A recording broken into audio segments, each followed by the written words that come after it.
네, 우리 1절부터 4절 말씀 교독하시겠습니다.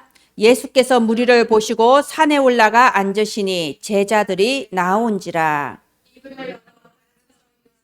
심령이 가난한 자는 복이 있나니 천국이 그들의 것이며 애통하는 자는 복이 있나니 그들이 위로를 받을 것이며. 아멘. 여러분, 제자의 삶이 무엇이라고 했나요? 지난주에 제자의 삶에 대해서 말했습니다. 우리가 지금 계속해서 무리와 제자에 대해서 말씀을 주시고, 그리고 제자가 다른 것이 무엇인가, 제자의 삶에 대해서 말하고 계십니다. 지난주에 제자의 삶은 300% 누리라고 했습니다. 제자는 뭘 하는 게 아니고 누리라고 했어요. 그런데 중요한 거, 믿어야 누리죠. 그지요? 말하자면은 믿어야 누릴 수 있으니까 300% 믿어버리고 300% 누려버려라. 이것이 제자의 삶입니다. 그런데 예수님께서 우리에게 지금 이 팔복을 말씀하시는 이유가 뭐냐? 너희가 믿지 못하고 누리지 못하게 하는 그 생각의 뿌리를 뒤집어라는 겁니다. 다음 화면 해주세요.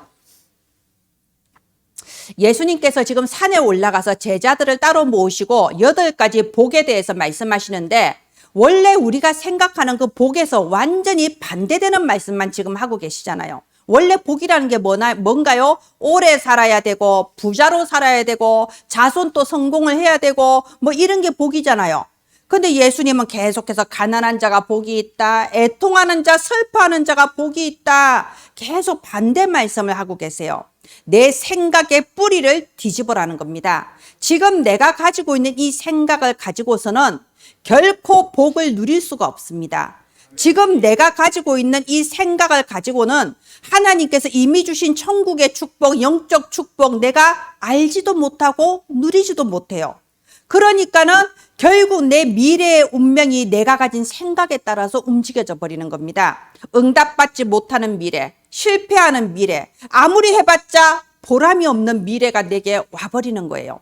여러분, 생각이라는 거는 체질입니다. 결국 내가 하는 생각이 나의 체질이에요. 근데 보면요, 나를 망하게 하는, 나를 무너지게 하는 자기 파괴적인 생각을 우리는 너무 많이 가지고 있습니다. 이해가 안 되죠? 누구나 내가 잘 살기를 바랄 것 같은데 의외로 내가 가지고 있는 생각과 체질은 나를 무너지게 만들고 나를 망하게 하는 자기 파괴적인 생각을 많이 갖고 있어요. 그 대표적인 게 무기력입니다. 나는 할 수 없어. 되겠어? 보나마나 안 되지. 무기력. 그리고 불신앙. 하나님을 믿지 않고 무기력해져 버리고 포기해 버리는 자기 파괴적인 이 생각을 가지고 있는데, 그게 내 체질이 되고 그게 나의 미래 운명이 돼 버리는 거예요. 그래서 오늘 이 마태복음 5장에 우리가 이 팔복을 통해서 내 생각의 뿌리가 완전히 뒤집어져서 정말 실패하고 보람 없는 그런 운명이 아니라 정말 성공하고 하나님 주시는 축복을 누리고 가장 행복하고 감사가 충만한 열매 맺는 미래가 되기를 예수님 이름으로 축원드립니다. 부활하셔서 지금 또 살아계신 예수 그리스도께서 재창조의 능력으로 지금 여러분에게 역사해 주시기를 그리스도의 이름으로 축원드립니다. 네, 다음 화면 해주세요. 우리가 지난주에는 심령이 가난한 자가 복이 있나니 천국이 그들의 것입니다 라고 했습니다. 여러분, 조금 묵상을 해볼까요? 심령은 누구나 다 가난해요. 모든 인간은 심령이 가난해요. 그런데 문제는 뭐냐? 내가 심령이 가난한 줄을 모르는 사람이 문제예요. 심령이 가난한 줄을 모르는 사람은요, 자꾸 이 땅의 것으로 채우려고 합니다. 이 땅의 뭐 돈이나 이 땅의 권세나 어떤 사람에 대한 욕구나 이 땅의 것으로 자꾸 갈급하고 집착하고 채우려고 해요. 왜? 나는 그걸로 채워지지 않을 만큼 이미 창세기 3장으로 완전히 오염돼 버렸다. 나는 그걸로 만족하지 못할 만큼 이미 나는 심령이 가난한 자다. 그걸 모르거든요. 그러니까 헛된 것에 자꾸 집착하고 이유도 모르면서 갈급한 거예요. 안 되는 거예요. 근데 영원히 천국의 축복은 누릴 수가 없는 겁니다. 심령이 가난한 줄을 아는 사람은 내게 진짜 필요한 게 뭔지를 아는 사람이에요. 우리에게 정말 필요한 건 뭡니까? 복음입니다. 하나님이 나에게 주신 그 복음의 사랑, 복음의 은혜, 바로 나를 위해 십자가에 죽으신 오직 그리스도, 우리에게 진짜 필요한 것 이거예요. 정말 심령이 가난하여서 그리스도로 충분함을 고백하는 자, 내게는 그리스도가 있어야만 한다고 고백하는 자, 그래서 예배가 말씀이 모든 것인 자를 하나님은 뭐라고 하셨냐? 천국이 그들의 것임이라. 우리는 천국이 보장되어 있습니다. 그리고 이 땅에 사는 동안에도 천국 시민의 축복을 누리도록 마음껏 누려라, 300% 누려라, 이렇게 지금 말씀하고 계신 겁니다. 자, 이번 주 제목은요, 애통하는 자의 복이에요. 여러분, 이 세상은 애통할 줄을 모르는 세상입니다. 지금 보세요. 무슨 영화나 무슨 뭐 소설이나 드라마나 요즘은 다 사이다 해야 돼요. 사이다 뭔지 알죠? 말하자면은 뭐 답답한 진행 다들 싫어해요. 뭐가 꼬이고 이런 거 다 싫어해요. 그런 거 참을 만한 인내심도 없어요. 뭐든지 팍팍 풀려야 되고요. 이게 시원하게 결말이 나야 돼요. 예, 사이다를 좋아한다니까 사이다 너무 좋아하시면 안 됩니다. 네. 자, 이게 뭐냐면요, 애통한 줄을 모른다는 거예요. 이거는 또 조금 더 깊이 생각해 보면 순간 지금 내가 원하는 게 다인 줄 아는 거예요. 눈앞에 내가 지금 돈 버는 그 얼마 안 되는 그 몇백 버는 그게 다인 줄 아는 거예요. 눈앞에 내가 원하는 쾌락을 잠깐 누리는 그게 다인 줄 아는 거예요. 말하자면 영원한 것을 모르게 하는 겁니다. 그 배후에 누가 있겠어요? 사탄이 있죠. 영원한 거, 눈에 보이지 않는 영적 세계에 대해서는 관심도 없게 만드는 거예요. 많은 사람들이 이런 공황장애, 이런 조울증 또는 이런 우울증, 뭐 각종 중독으로 시달리고 있는데 거기에 대해서 병원에 가면 약을 주죠. 내 어느 부분을 이제 움직일 수 있는 약을 줘요. 그런데 영적인 부분을 건드리지 못하는 거예요. 많은 상담을 합니다. 위로를 해줍니다. 좋은 말을 해줍니다. 그런데 내가 내 맘대로 안 되는 게 영적인 부분이거든요. 내가 영적 문제 잡혀 있으면 이건 해방이 안 되는 거예요. 그러니까는 이 사단은요, 눈에 보이는 것만 쳐다보게 만들고 눈앞의 것만 쳐다보게 만들면서 진짜 중요한 걸 놓쳐버리게 만드는 거예요. 그래서 오늘 예수님은 뭐라고 합니까? 예수님은 우리한테 애통해라고 하는 겁니다. 슬퍼하라고 하는 겁니다. 진정한 제자는 기쁨에서 나오지 않아요. 우리가 이번 크리스마스 파티는 했지만 제가 그때 기뻐하자, 즐거워하자 그랬죠. 우리가 기뻐하고 즐거워하는 거 너무 좋은데 사실은 기쁨과 즐거움 속에서 제자가 세워지지는 않아요. 제자는 잔치 속에서 세워지지 않습니다. 제자는 슬픔과 애통함 속에서 참된 제자가 세워집니다.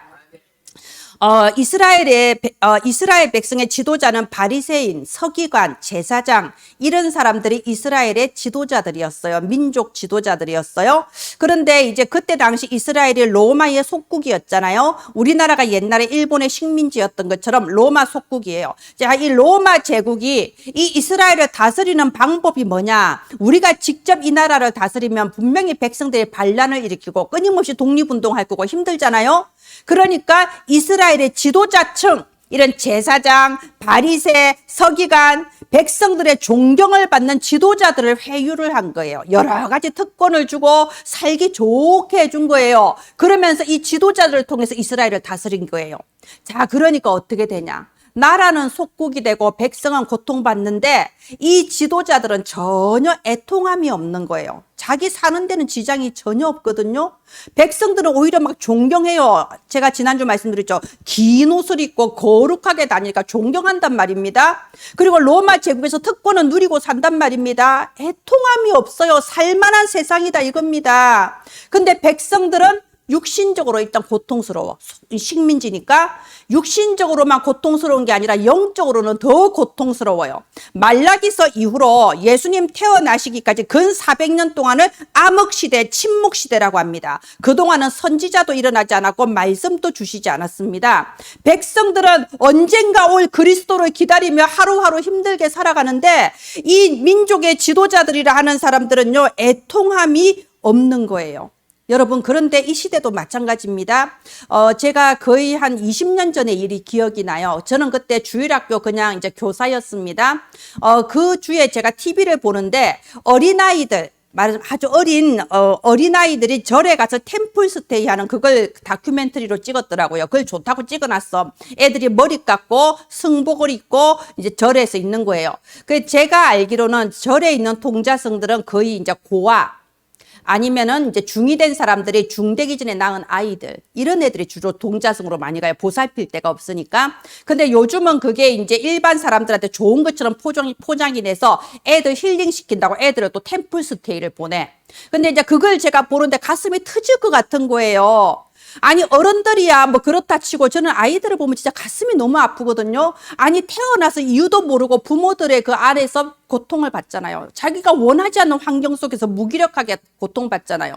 그래서 제가 너무 가슴이 답답해서 토요일에 주일학교에서 뭐 준비한다고 뭐 특별 행사 준비한다는데 제가 또 갔죠. 원래 충성되잖아요.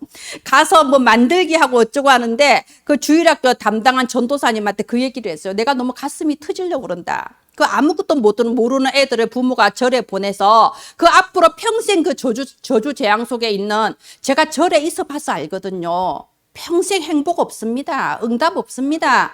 그 속에 있는 걸 보니 내가 너무 속이 상한다 라고 말을 했는데, 제가 그렇게 말하면서 그 전도사님의 눈을 보았는데 제가 느낀 거예요. 이 전도사님은 아무 감각이 없어요. 내가 하는 말이 전혀 통하지 않아요.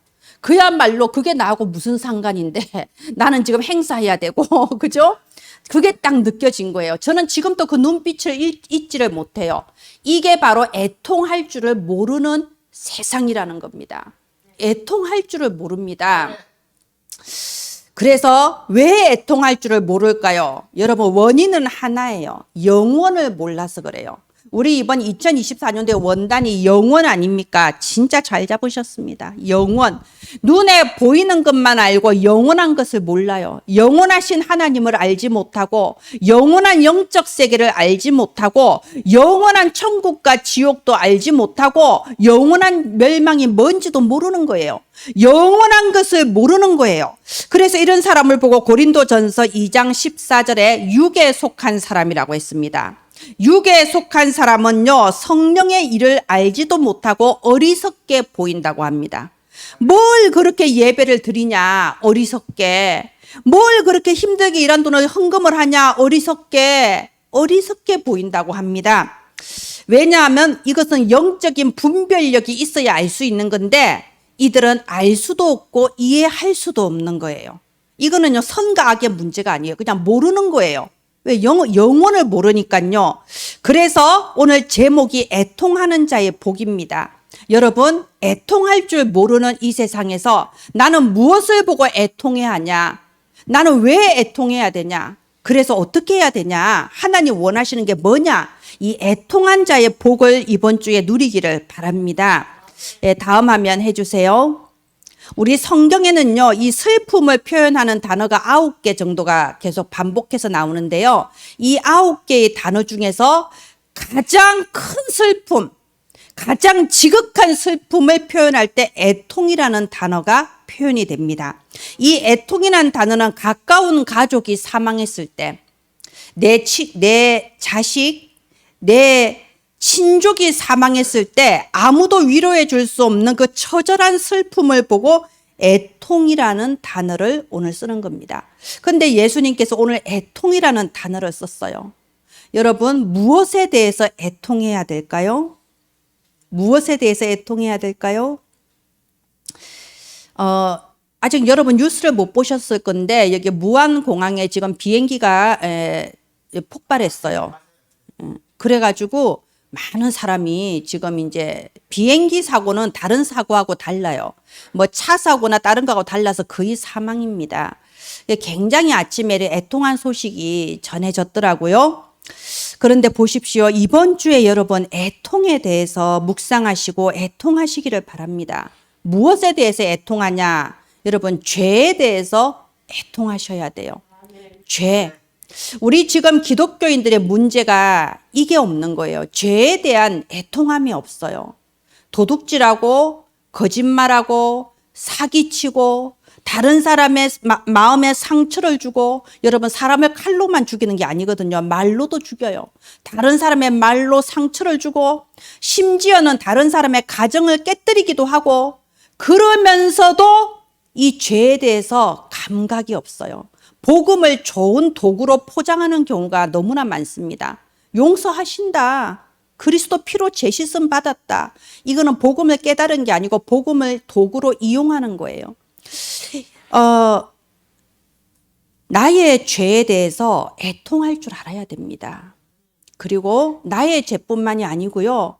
민족의 죄, 국가의 죄, 그리고 그 배후에 왜 이런 문제가 계속 생기냐. 창세기 3장으로부터 시작되어서 모든 인간을 오염시켜버린 이 죄성에 대해서 애통할 수 있어야 됩니다.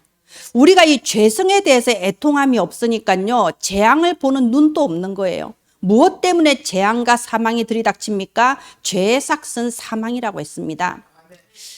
재앙을 당한 사람이 죄를 지어서 그렇다라고 해석하는 게 아닙니다. 이 세상 전체가 다 창세기 3장의 죄성으로 오염이 되어버렸기 때문에 이 세상에 사탄이 주인 노릇하고 장악하여서 믿는 자들의 마음은 무감각하게 짓눌러버리고 사람들이 파리 목숨처럼 죽어가고 있다니까요.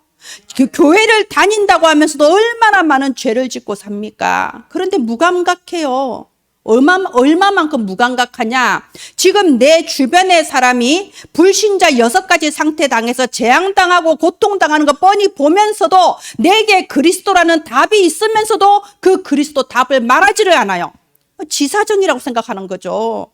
아니 뭐 죽든 말든 지사정이지. 말하자면 이 무감각하고요. 전혀 이 애통함이 없는 겁니다.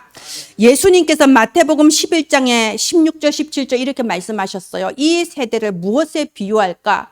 내가 피리를 불어도 너희들이 춤을 추지 않고 내가 슬피 울어도 너희들이 곡을 하지 않는다. 말하자면 무감각하다. 영적인 기머거리와 영적인 장님이 되어버렸다. 지금 그 말을 하고 있습니다. 우리가 성경에 정말 이 복음을 깨닫고 쓰임받은 사람들 몇 분들이 많이 나오죠. 그런데 이 성경에 하나님께 쓰임받은 사람들의 특징이 뭐냐? 죄에 대한 철저한 애통함이 있었어요. 우리 다윗을 보세요. 다윗이요 시편 51편에 뭐라고 했습니까? 내가 태어날 때부터 죄 중에서 태어났다. 이게 뭔가요? 다윗은요 제일 큰 죄가 뭡니까? 우리아의 아내 밧세바와 간음을 한 거예요. 그죠? 아니 간음을 한 것에 넘어서서 그 여자를 차지하려고 자기 죄를 가리려고 우리아를 차도살인, 청부살인 해버렸어요. 이런 악한 죄가 어디 있습니까? 그런데 그리스도께서 뭐든지 해결하셨어. 그럴 수도 있지. 이렇게 넘어간 거 아니에요. 우리가 시편을 읽어보세요. 얼마나 많은 부분에 다윗이 밤새도록 울었다고 되어 있습니다. 밤새도록 울고 또 울어서 하나님 내 눈물을 재어보시라고 얼마나 애통하게 하는 그런 시편이 많은지 몰라요.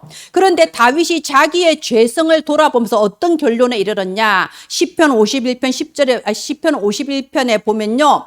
내가 내 어머니의 태중에서부터 죄를 지었다. 말하자면 내가 이미 태어날 때 죄인으로 태어났다는 걸 깨달은 거예요. 내가 이미 이 죄성을 가지고 이 땅에 태어났기 때문에 내가 생각하는 것이 악하고 행하는 것이 악하고 끊임없이 죄를 지어놓고도 변명하기에 급하고 자기 포장하기에 급하고 철저하게 깨달았습니다. 그래서 다윗이 이스라엘 역사상 최고의 왕이 되었던 겁니다. 여러분 베드로 보세요. 베드로가 어부잡이하고 있을 때 예수님이 찾아왔습니다. 예수님이 기적을 보여주셨어요. 아주 그냥 밤새도록 수고해도 한 마리도 못 잡았대. 예수님이 딱 한마디 하니까 아주 그냥 미어 터지게 잡았잖아요. 기적을 보여주셨어요. 그러면 당신이 그리스도군요. 기뻐해야 될 건데 베드로가 완전히 엎드려서 고개 숙여서 이렇게 말했다고 되어 있습니다. 주여 나를 떠나소서 나는 죄인이니이다. 뭐죠? 아니 예수님이 그런 기적을 베푸는데 빨리 나를 떠나소서. 이게 뭔가 진짜 예수님 가라는 얘기가 지금 아니에요. 나는 예수님 앞에 있을 자격이 없다는 말을 하고 있는 거예요. 나를 떠나소서 나는 죄인이니이다. 이게 바로 특징입니다. 우리가 느헤미야서 1장 또 읽어보시기를 바랍니다. 이 느헤미야는요, 자기의 죄를 가지고 애통한 게 아니에요. 민족의 죄를 가지고 애통했습니다. 느헤미야가 자기는 바벨론 왕국에서 크게 출세했거든요. 말하자면 성공했어요. 굳이 복음만이라도 잘 살 수 있는 사람이에요. 그런데 어느 날 예루살렘의 성전이 무너지고 황무지가 되었다는 소식을 전해 들었을 때에 이 느헤미야가 수일 동안, 며칠 동안 울었다고 돼 있어요. 며칠 동안 울고 며칠 동안 슬퍼하고 금식하고 밥을 안 먹고 기도했다고 돼 있어요. 그 기도의 내용이 뭐냐? 느헤미야에서 1장에 보면요, 주여, 우리가 죄를 지어서, 우리 조상이 죄를 지어서 우리가 언약을 어겨서 우리가 지금 이런 일을 당하나이다. 그러나 주여, 우리에게 주신 그 언약을 기억하셔서, 우리 조상 아브라함과 야곱에게 주신 그 언약을 기억하셔서 우리를 다시 회복시켜 달라고 민족의 죄를 위해서 그렇게 애통하게 기도하는 장면이 나옵니다. 여러분, 복음이 뭔지를 알려면요, 죄가 뭔지를 알아야 돼요. 내가 지은 작은 죄 그런 거 말고요, 원래 타고난 이 도저히 해결할 수 없는 그 시커먼 어둠의 원죄를 알아야 된다니까요. 죄를 모르는데 어떻게 그리스도가 성립이 됩니까? 나의 죄를 위해 죽으신 십자가가 어떻게 감사가 되겠어요? 죄를 모르는데. 그러잖아요. 죄에 대한 철저한 애통함과 철저한 회개가 없는 상태에서는 이 그리스도는 나를 포장하기 위한 도구에 불과합니다. 내가 좀 더 복받고 욕심이 흘러넘쳐서 더 복을 받기 위한 도구에 불과하다니까요. 그래서 예수님의 말씀하시기를 마가복음 2장 17절에 나는 의인을 부르러 온 것이 아니고 죄인을 부르러 왔다고 돼 있습니다. 다 죄인이잖아요. 그런데 이 말은요, 내가 죄인이라는 사실을 아는 사람을 부르러 온 거예요. 그리고 그 사람의 죄를 씻어서 의롭게 하시려고 이 땅에 오신 겁니다. 창세기 3장의 죄성이 나를 완전히 장악해버렸고 창세기 3장의 죄성이 이 세상을 장악해버린 것을 알고 애통해하는 자, 하나님은 지금 그런 사람을 찾고 계신 겁니다. 혹시 여러분 스스로 나 자신을 돌아보면서 내게 도저히 해결할 수 없는 이 십자가는 대체 왜 있는가? 왜 나는 이 문제는 응답이 안 될까? 어떻게 해결이 안 되는 상실감과 허무감을 가지고 그냥 마음은 죽을 것 같은데 안 죽어지잖아. 그죠? 나는 왜 이 병이 낫지를 않지? 나는 왜 이 가난이 해결이 안 되지? 대체 왜 이러지? 이런 생각하고 계신 분 있습니까? 여러분, 오늘 하나님께서 차라리 그게 낫다고 하시는 거예요.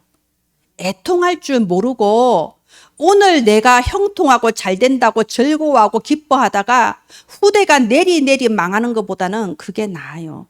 바리새인들이 오늘 살만하다고 여겼다니까요. 나라가 속국되면 어때? 나는 지금 살만한데.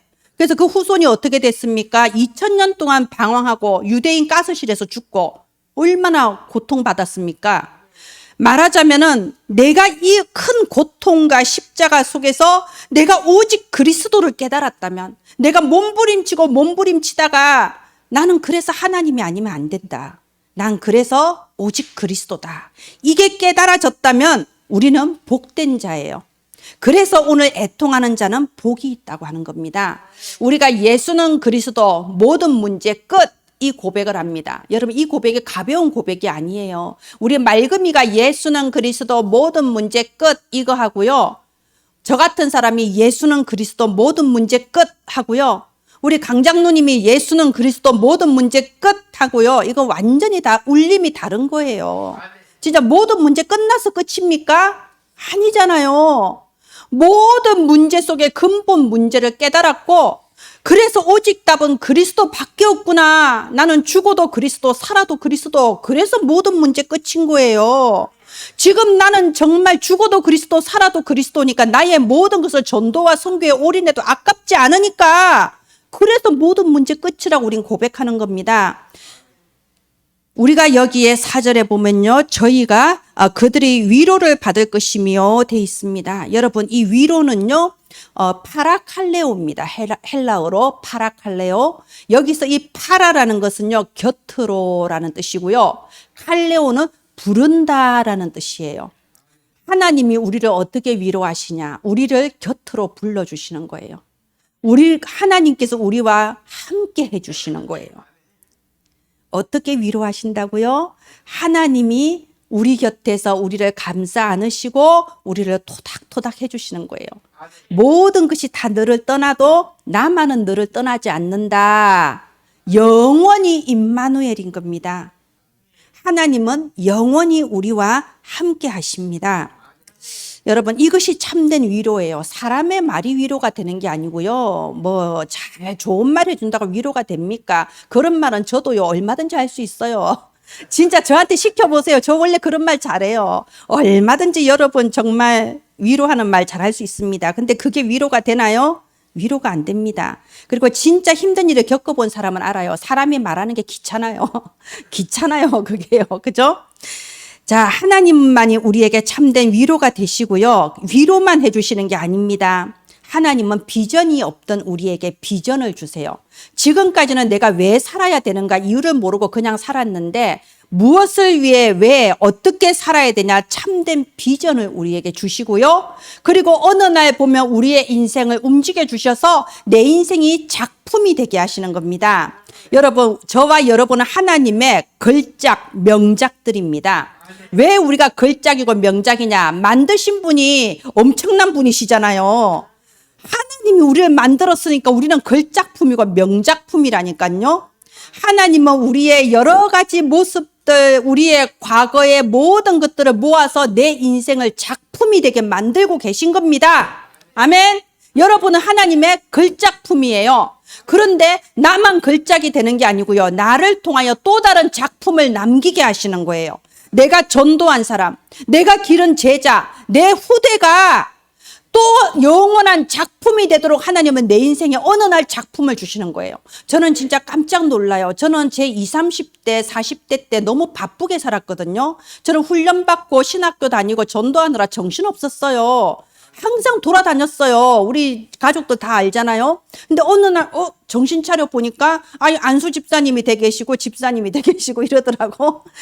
또 제일 큰 작품 하나님이 은혜나무 교회를 딱 세우셨더라고요. 그래서 하나님은 정말 아무 비전 없고 아무 능력 없는 사람을 인생의 작품을 만들게 하시는구나. 이게 와닿았습니다. 제가 한 사람만 예로 들겠습니다. 우리 한나는요, 참 마음에 원한이 많았고 애통이 많았던 사람이었잖아요. 그죠? 그래서 하나님 앞에 울부짖으면서 기도했다고 돼 있어요. 나는 왜 아들이 없냐? 근데 잠언 23장 11절에 보면요, 하나님이 너의 원한을 풀어주시리라 라고 돼 있습니다. 여러분, 원한을 갖지 마세요. 내가 상합니다. 내가 죽어요. 다른 사람 미워하지 마세요.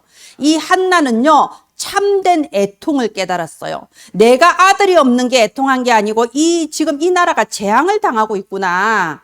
이 나라에 정말 복음 전할 나시린이 없구나. 진짜를 깨달아 버린 거예요. 참된 비전을 깨달아 버렸어요. 그래서 거기에서 태어난 사무엘이 어떤 아들입니까? 이 민족이 계속 고난당하는 거는 그리스도 언약을 잃어버려서 그렇다. 모든 민족들아 미스바로 모여라 하면서 모든 백성을 미스바로 모아서 어린 양으로 제사를 지냈잖아요. 말하자면 참된 애통을 알고 피 언약을 회복시킨 게 사무엘이에요.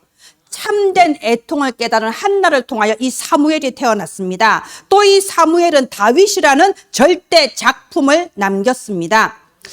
저희가 예전에는 합숙훈련이 있었는데요. 그 합숙훈련 갔다 오면 사람들이 전부 다 전도의 열의가 막 불타잖아요. 막 전도하고 싶어져요. 그게 왜 그러냐? 한 3박 4일 동안 하나님 말씀 듣고 나오니까요. 이 참된 애통함이 생겼어. 예전에는 미운 사람도 있고 원한 있는 사람도 있고 꼴보기 싫은 사람도 있고 아이고 저 인간은 그냥 지옥 가면 돼. 저 교회 안 와도 돼. 이랬는데 이 복음을 탁 깨닫고 나니까 참된 애통함. 지금 나한테 잘해주고 못해주고가 문제가 아니야. 모든 사람이 하나님 떠나 있는 거예요. 죽어가고 있는 거예요. 진짜 복음 전해야겠다. 그러니까 다른 거는 그냥 수용하고 초월이 되는 거예요. 괜찮아. 모든 건 하나님을 떠나서 그런 거야. 일단 구원을 받아야 돼. 여러분, 바울을 보세요. 바울이 이 복음을 깨닫고 났을 때 로마에 대해서 독립운동한 게 아니잖아요. 저 로마 제국도 복음 들어야 돼. 로마에 가서 복음 전하는 전도운동 했잖아요. 그지요? 하나님께서는 지금 이런 참된 애통하는 자를 찾고 계십니다. 하나님은 훌륭한 사람 필요 없습니다. 돈 많은 사람 필요 없습니다. 능력 있는 사람 필요 없습니다. 훌륭한 거, 돈 많은 거, 능력 있는 거, 실력 있는 거, 지혜 있는 거 전부 하나님은 더 많잖아요. 하나님 완전하시잖아요. 굳이 우리한테 그런 거 요구하지 않으십니다. 하나님은 애통하는 자를 찾고 계신 거예요. 나의 과거와 이 세상의 모습을 보면서 창세기 3장이라는 것을 깨닫고 애통하는 자. 그래서 오직 그리스도만이 답인 것을 알고 그리스도라는 답을 전달하는 자. 전도와 성도의 생애 방향을 맞춘 자를 하나님은 찾고 계신 겁니다. 그런 사람에게 임마누엘로서 함께 하시고 그 사람의 인생의 300%의 증거를 주시는 겁니다. 여러분, 하나님이 주시는 응답은요, 내가 노력해서 받는 거하고 달라요. 하나님은 어느 날 내 앞에 가져다 주세요. 아니, 언제 이게 있었지? 어느 날 가져다 주시고 어느 날 나타내 주십니다. 여러분, 하나님 주시는 그 응답을 확인하시기를 바랍니다. 예, 다음 화면 해주세요. 오늘 애통하는 자는 복이 있나니 그들이 위로를 받을 것이며 했습니다. 저와 여러분이 애통하는 자가 됩시다. 온 세상이 사탄의 홍수에 휩쓸려서 무감각해져 있습니다. 죄가 죄인 줄을 모르고 있습니다. 가장 근원적인 원죄를 모르고 있습니다. 저와 여러분은 정말 애통한 자가 되어서 오늘 우리가 평생 받을 그 응답, 영원한 작품을 남기는 응답이 시작되기를 예수님 이름으로 축원드립니다. 저와 여러분의 후대가 자손 만대까지 이 그리스도 전하는 세계복음화 대열에 서기를 예수님 이름으로 축원드립니다. 기도합니다. 하나님, 은혜를 감사합니다. 우리에게 영적인 지혜와 분별력을 주셔서 지금 그리스도 하나 몰라 죽어가고 있는 저 현장을 보게 하여 주시옵소서. 다윗처럼, 느헤미야처럼, 베드로와 바울처럼 참된 애통을 찾게 하여 주시옵소서. 참으로 우리가 하나님 앞에 참된 애통을 할 때 하나님만 주실 수 있는 참된 위로를 받게 하여 주시옵소서. 오늘 영원한 응답받을 중요한 기도 제목을 붙잡는 날이 되게 하옵소서. 살아계신 예수님 이름으로 기도합니다. 아멘. 감사합니다. 오늘 우리 다 함께 450